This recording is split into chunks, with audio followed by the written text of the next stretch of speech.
खास करके मिलने की कोशिश इसलिए क्या कि देखिए, किसी के दुख को हम तो अनुराग को तो ला के दे नहीं पाएंगे, मगर हम उनके दुख को थोड़ा सा बांटने की भी कोशिश की।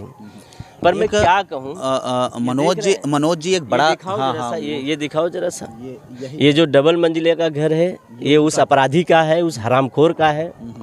मुझे गाली तो नहीं देना चाहिए, मगर मुंह से निकल रहा है। और ये गरीब बच्चा अनुराग जो मार दिए गए, देख रहे हैं, ये है, ये घर है, देख रहे हैं, ये अनुराग। बताओ कितना बड़ा आदमी है वो लोग। एक बड़ा सवाल ये आता है मनोज जी, जिस प्रकार से शासन प्रशासन की बात किया जाए, परिवार वाले यस्सो साहब से कई बार एप्लीकेशन दिए और ये सारी एक्टिविटी बताया करते थे, लेकिन फिलहाल जहां पर योगी जी लगातार ये दावा करते हैं कि पुलिस प्रशासन पूरी तरह से दुरुस्त है, तो इस मामले को फिर संज्ञान में क्यों नहीं लिया गया? ये ज़मीनी विवाद के कारण एक बच्चे को एक पूरे परिवार से अलग कर दिया गया। ये 1995 से मामला चल रहा है और 932 ग इनके नाम से जो है आवंटित है, तहसील में दिया गया। और जो वो ज़मीन उधर ही निकलेगी जहाँ पे ये लोग अपना दावा ठोक रहे थे। परंतु ये जितना जो नरसंहार किया है, ये पापी ज़बरदस्ती यहाँ घुस के आया और यहाँ बाउंड्री भी मरवाया। प्रधान जी ने, यहाँ के वीरेंद्र प्रधान जी हैं, उन्होंने बाउंड्री भी मरवा दिया कि अब ये जो है सही सलामत रहे, इस परिवार से इसका कोई विवाद न हो। मगर ये जाने के लिए इनका रास्ता था, उस रास्ते को भी बाधित करता था। पर इसमें सबसे बड़ा अगर कोई अपराधी और दोषी है तो यहाँ का राजस्व विभाग है, और उससे बड़ा अपराधी अगर कोई है तो यहाँ के थाने पे जो यशो रहे हुए हैं और यहाँ के एएसआई क्षेत्राधिकारी जो है, वो सबसे बड़ा अपराधी है। इन अपराधियों को भी तुरंत इन्हीं लोगों के जैसे सजा करके तुरंत इन लोगों को जेल भेजना चाहिए। आज ये 95 का जो है ये मामला चल रहा था, जितने अधिकारी और कर्मचारी आए हैं, ये बेचारे अपने तहरीर लेके और एप्लीकेशन देते रह गए, तो उन लोगों के रच को कान में जो भी नहीं जुआ, उनको जरा से भी पता नहीं किस लिए बैठाया गया इन लोगों को। अब ये किसी विभाग में रहा करता था, पैसा लेके आया, और ये जो यहाँ पे अपराधी हैं, ये अपराधी जो है पैसा खिलाता था इन लोगों को। ये भ्रष्ट जितने भी अधिकारी और कर्मचारी थे, क्या ये भ्रष्ट अधिकारी और कर्मचारी पैसे वालों के लिए ही है?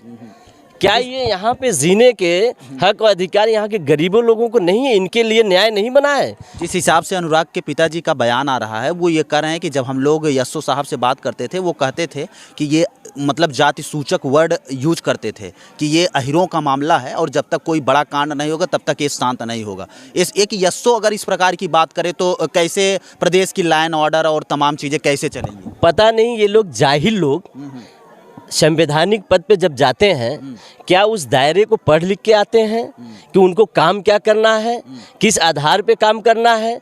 कि क्या इन अपराध, ये भी अपराधी हैं, इस तरीके से बात करने वाले ये भी अपराधी हैं। इन लोगों के ऊपर भी कानूनी कार्रवाई होनी चाहिए। ये कौन सी बात आ गई कि यादव है, जब तक खून नहीं हो जाएगा तब तक जो भाई ये फैसला निपटेगा? तुम किस लिए बैठे हो? किस लिए ये कानून बना हुआ है? किस लिए ये कानून बना है? कानून आदमी वही सहारा लेने जाता है जो कमजोर होता है, वही तुम्हारे पास जा रहा है। पुलिस रक्षक का काम करती है, यहाँ पर क्या रक्षा की है बताइए? अब तुम्हारा काम है कि किस तरीके से हम मामले को सलटाएं, और ये राजस्व विभाग का भी मैटर होता है। तहसीलदार, लेखपाल और कानूनगो, ये 3 जिम्मेदार होते हैं। ये तीनों जिम्मेदार अगर व्यक्ति बैठते हैं कि ये लैंड 2 की जमीन है, ग्राम समाज की जमीन है, आप दोनों लोगों से कोई वास्ता नहीं है, इसलिए आप लोग अगर इसमें रहना चाहते हैं, जिनके पास जमीन नहीं होती है तो उसको पट्टा दिया जाता है, और सो मोटो जो है वहां पे उसको अधिकार होता है। एसडीएम, तहसीलदार और लेखपाल कानूनगो मिलकर उसको देते हैं। अगर उन्होंने उनको दे दिया था अनुराग के पिताजी को, तो इस पे अगर ये अपराध कर रहा था तो ये लोग कहाँ थे? इस बात का तो इन लोगों को स्टैंड लेना चाहिए था, क्लियर करना चाहिए था। नहीं होता था, फोर्स लेके तुमको काम कराना चाहिए था। तुम्हारे लिए तो फोर्स भी जारी किया जाता है। आखिरकार तुमने फोर्स को भी लेके क्यों नहीं उसको क्लियर किया? और आज तक ये जो यहाँ मामला यहाँ तक पहुँचा, इस मामले को पहुँचाने वाले यही जो है सरकार के अधिकारी और कर्मचारी हैं। जिस तरीके से ये नरसंहार हुआ है कि इसका सबसे बड़ा अगर कोई दोषी है तो ये राजस्व विभाग और ये कानून वाले हैं। ये घटना जो है वो कहीं न कहीं पूरा प्रदेश और पूरा देश देख रहा है कि आखिरकार जौनपुर की अनुराग के साथ क्या चीज़ें हुआ।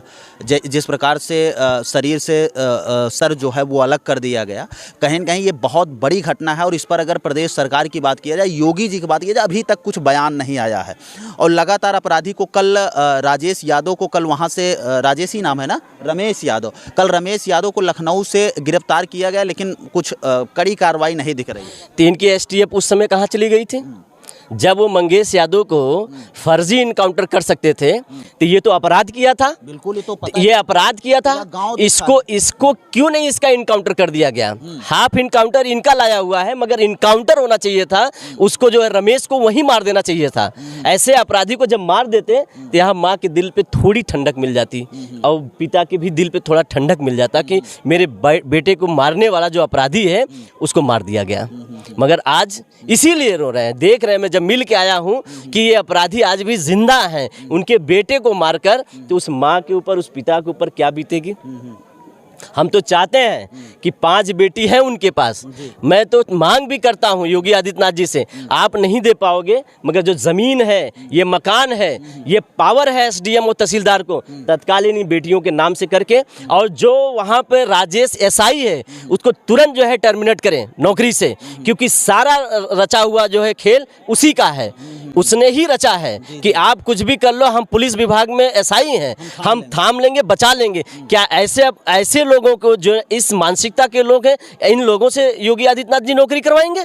तुरंत उसको टर्मिनेट कर देना चाहिए। अब तक उसको जो है बर्खास्त कर देना चाहिए और किसी बेटी को जो है उसके पद पे रख देना चाहिए। मैं मांग करता हूं कि किसी बेटी को जो है राजेश को तुरंत जो है टर्मिनेट करे, उसको सस्पेंड करके जो है उसका जो है नौकरी खत्म करे, और किसी बेटी को नौकरी दे के जो है कम से कम इतना तो हो जाए। एक प्रश्न उठना चाहिए, एक सवाल जाना चाहिए कि ये इस तरीके से घटना कृत्य करोगे, मैसेज जाना चाहिए कि इस तरीके से घटना अगर करोगे तो तुम्हारी संपत्ति जो है उसी परिवार को दे दी जाएगी जैसे अनुराग के परिवार को दे दिया गया।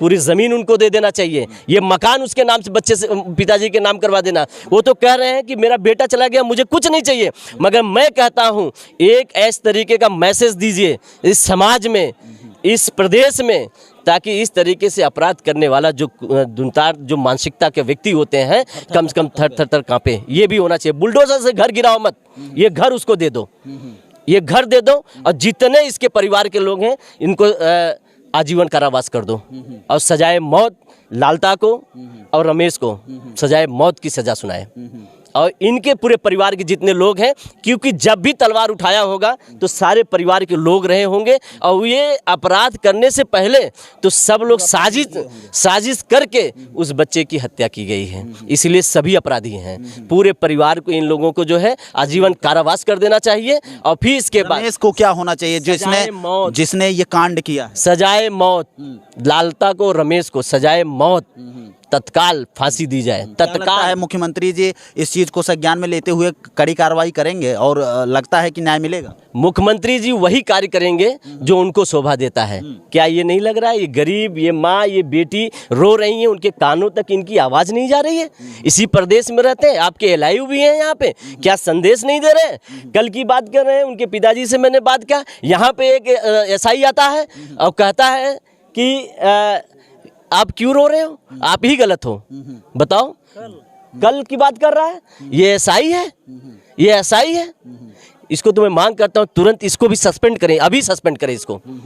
आपके चैनल के माध्यम से बात जाए, मैं डीएम साहब से और एसपी साहब से मांग करता हूँ इस व्यक्ति की चिन्हित कर लो, कौन आया था और इस तरीके की बात किया कि तुम ही गलत हो। इतनी बड़ी इनके ऊपर आपदा पड़ी है, विपदा पड़ी है, और आके इस तरीके के शब्द बोल रहा है कि दौड़ाया होगा आपके घर के लोगों ने। हाँ, आपके घर के लोगों ने उसकाया है, आपके घर के लोगों ने दौड़ाया होगा। अकेला अनुराग बेचारा, और वो दोनों तलवार लेके, निहत्था बेचारा वो दौड़ा लेगा, तलवार लेके वो निकल रहा है और निहत्था अनुराग दौड़ा लेंगे।